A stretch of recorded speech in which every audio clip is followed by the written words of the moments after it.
السلام علیکم ورحمۃ اللہ وبرکاتہ۔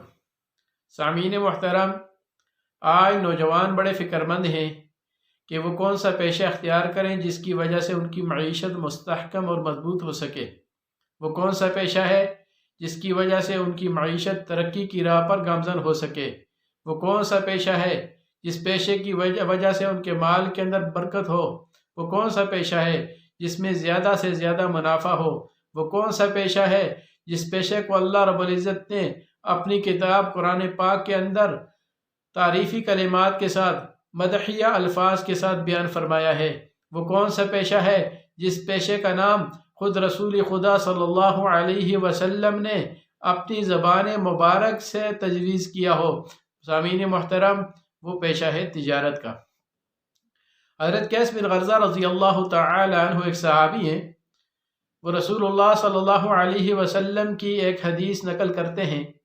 عن قیس بن غرزہ رضی اللہ تعالی عنہ قال كنا نسمي في عهد رسول الله صلى الله عليه وسلم السماسرة فمر بنا رسول الله صلى الله عليه وسلم فسمانا باسم هو أحسن منه فقال يا معشر التجار إن البيع يحضره اللغو والحلف فشوبوه بالصدقة۔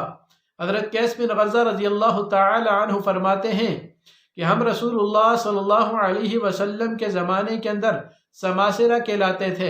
رسول اللہ صلی اللہ علیہ وسلم ہمارے پاس تشریف لائے تو آپ صلی اللہ علیہ وسلم نے ہمیں اس سے اچھا اور خوبصورت نام دیا،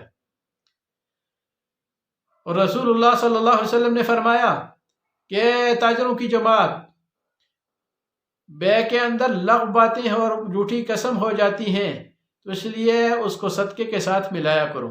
اس حدیث مبارکہ کے اندر ایک تو رسول اللہ صلی اللہ علیہ وسلم نے جن لوگوں کو سماسرہ کہا جاتا تھا، سمسار کی جمع ہے اور سمسار کا معنی ہوتا ہے دلال کا، جن کو دلال کہا جایا کرتا تھا، تو رسول اللہ صلی اللہ علیہ وسلم نے ان کا یہ نام تبدیل کر کے ان کو تجار کہا۔ تجار تاجر کی جمع ہے، تو اس لیے رسول اللہ صلی اللہ علیہ وسلم کی زبان مبارک سے یہ نام تجویز ہوا۔ تو جو نام اللہ کے رسول صلی اللہ علیہ وسلم کی مبارک زبان سے تجویز ہو، تو اس چیز کے اندر، اس کاروبار کے اندر اللہ رب العزت نے کتنی برکت رکھی ہوگی۔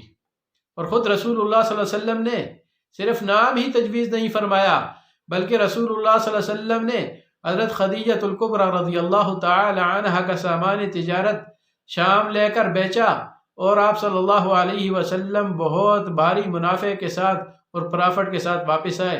حضرت خدیجہ الکبریٰ رضی اللہ تعالی عنہ بڑی خوش ہوئی، اور رسول اللہ صلی اللہ علیہ وسلم نے خود عملی طریقے سے اور اپنی زندگی کے اندر عمل کر کے یہ امت کو دکھایا، تاکہ آئندہ امت بھی اسی کاروبار کو اختیار کرے اور وہ بھی حلال روزی کما سکے۔ کسی طریقے سے آپ اگر قرآن پاک کی سورہ نساء کی آیت نمبر 29 کو دیکھیں تو اللہ رب العزت نے آیت نمبر 29 کے اندر فرمایا، یا ایھا الذین آمنوا لا تأکلوا اموالکم بینکم بالباطل الا ان تکون تجارۃ عن تراض منکم ولا تقتلوا انفسکم ان اللہ کان بکم رحیما۔ اللہ رب العزت نے اس آیت مبارکہ کے اندر بڑے احسن انداز کے اندر تعریفی کلمات کے ساتھ اللہ رب العزت نے تجارت کو ذکر فرمایا۔ فرمایا ایمان والو، لا تأکلوا اموالکم بینکم بالباطل، آپس میں ایک دوسرے کا مال باطل طریقے سے نہ کھاؤ، الا ان تکون تجارۃ عن تراض منکم، مگر یہ کہ تم آپس میں ایک دوسرے کے ساتھ رضامندی کے ساتھ تجارت کرو، ولا تقتلوا انفسکم، اور اپنے نفس کو قتل مت کرو، ان اللہ کان بکم رحیما، اللہ رب العزت تم پر رحم کرنے والا ہے۔ سامعین محترم، ہمیں چاہیے کہ جو کام اللہ کے رسول صلی اللہ علیہ وسلم نے بطور پیشے کے اختیار کیا وہ تجارت تھا، تو اس لیے ہمیں بھی چاہیے کہ ہم تجارت شروع کریں۔ اپنی استطاعت کے مطابق جتنی آمدنی ہمارے پاس ہے، جتنے پیسے ہمارے پاس ہیں، اس کے مطابق ہم کاروبار شروع کریں۔